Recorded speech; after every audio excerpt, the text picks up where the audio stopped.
Giriya Summer Sale. Buy any AC and get free 2 nights, 3 days holiday package. Salim, இப்போ இந்த தாவேகா எம்எல்ஏக்கள் பேர விவகாரம் ஒரு பக்கம் விசாரணையும் துரிதப்படுத்தி போயிட்டே இருக்கு. மதுரையிலையும் விசாரணை நடத்துறாங்க. இந்த மாதிரி பல ஊர்களில் இந்த விசாரணை வளையம் விரிவாயிட்டு இருக்குது.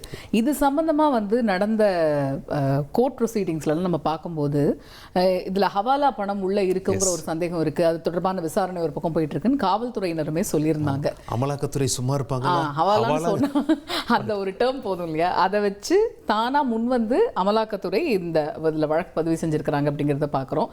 இதோடைய ஃபுல் டீட்டெயில்ஸ் என்ன அப்படிங்கிறத நம்முடைய செய்தியாளர் வருண் விவரிக்கிறாரு. அதையும் பார்த்துக்கலாம்.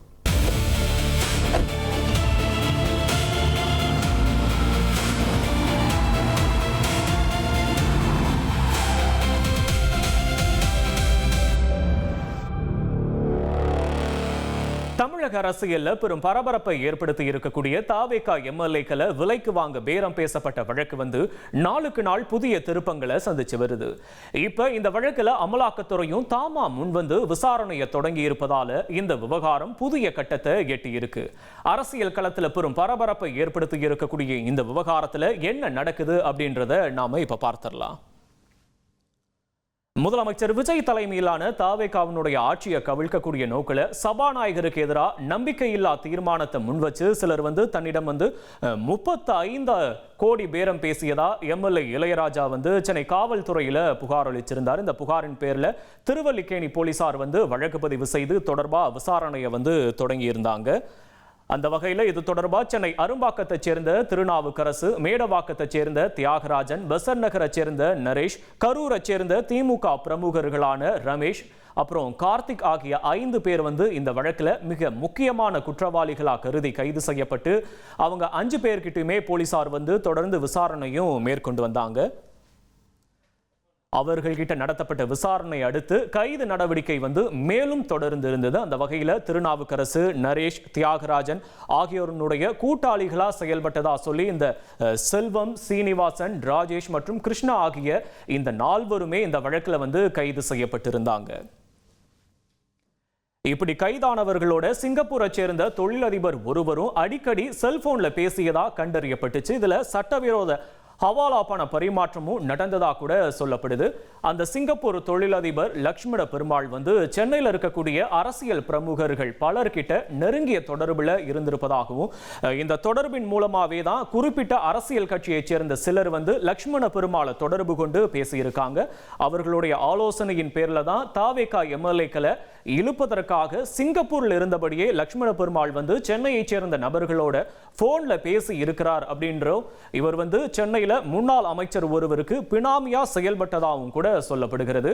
லட்சுமண பெருமாள் சிங்கப்பூரில் இருந்தபடியே இந்த வழக்கு தொடர்பான முக்கியமான ஆதாரங்களை அளிப்பதற்கான முயற்சியிலையும் ஈடுபட்டு வருவதா முன்னாள் அமைச்சர் செந்தில் பாலாஜியினுடைய முன்ஜாமீன் மனு மீது ஹைகோர்ட்ல விசாரணை நடந்தப்ப அரசு தரப்பு வழக்கறிஞர் இதை சொல்லியிருக்காரு. இந்த சிங்கப்பூர் தொழிலதிபரை கைது செய்ய போலீசார் ஒருபுறம் தீவிர முயற்சியிலும் ஈடுபட்டு வராங்க. இது தொடர்பா அவரை பற்றி ஒரு லுக் அவுட் நோட்டீஸ் கூட கொடுத்து விமான நிலையங்கள்லாம் உஷார்படுத்தப்பட்டிருக்கு.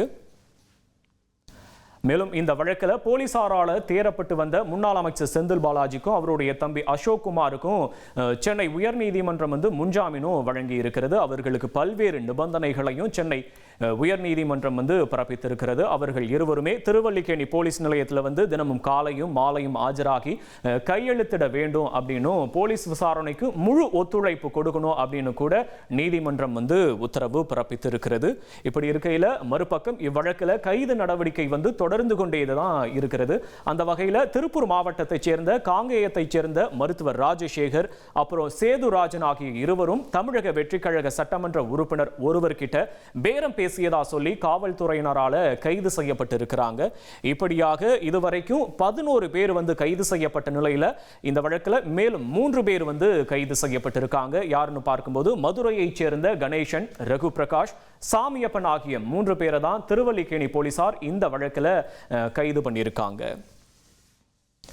இந்த நிலையில தான் ராஜசேகர் மற்றும் சேதுராஜன் ஆகியோர்கிட்ட நடத்தப்பட்ட சோதனையில கணக்கில் வராத 50 லட்சம் ரூபாய் ரொக்கம் பறிமுதல் செய்யப்பட்டு இருக்கிறது. இது சட்டவிரோத ஹவாலா பண பரிமாற்றம் நடந்துள்ளதா இருப்பதாக போலீஸ் தரப்புல கூட தெரிவிக்கப்பட்டு இருக்கிறது.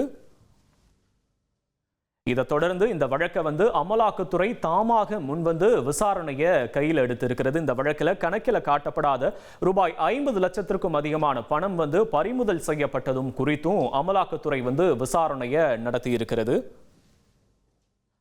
இந்த விவகாரத்தில் சட்டவிரோத பண பரிவர்த்தனை உறுதி செய்யப்பட்டுச்சுன்னா இது தொடர்பா எஃப்ஐஆர் பதிவு செய்யப்பட்டு விசாரணை இன்னும் கூட தீவிரம் எடுக்கும். மொத்தத்தில் தமிழக அரசியல்ல பெரும் அதிர்வலைகளை ஏற்படுத்தி இருக்கக்கூடிய இந்த வழக்கு தற்போது மாநில காவல்துறைய விசாரணையும் தாண்டி அமலாக்கத்துறையினுடைய கவனத்திற்கு சென்றிருப்பதால அடுத்த கட்டத்தில் வெளியாகக்கூடிய தகவல்கள் ரொம்பவே முக்கியத்துவம் பெறும்னு கூட எதிர்பார்க்கப்படுகிறது. குறிப்பா ஹவாலா பண பரிமாற்றம் தொடர்பான ஆதாரங்கள், அப்புறம் வெளிநாட்டு தொடர்புகள், அரசியல் பின்னணி மற்றும் குற்றச்சாட்டுகளினுடைய உண்மைத்தன்மை ஆகியவை விசாரணையின் மூலமா தெளிவாகும் அப்படின்னு அதிகாரிகள் தரப்புல தெரிவிக்கப்படுவது. எனவே இந்த வழக்கினுடைய அடுத்த கட்ட முன்னேற்றங்கள் தமிழக அரசியல் வட்டாரத்திலும் பொதுமக்களிடையிலும் தொடர்ந்து பரபரப்பை ஏற்படுத்தி வரக்கூடிய நிலையில விசாரணையுடைய இறுதி முடிவுகள் இந்த விவகாரத்தில் முக்கிய திருப்பத்தை ஏற்படுத்தும் என்று எதிர்பார்க்கப்படுகிறது. Giria Summer Sale. Buy any AC and get free 2 nights, 3 days holiday package.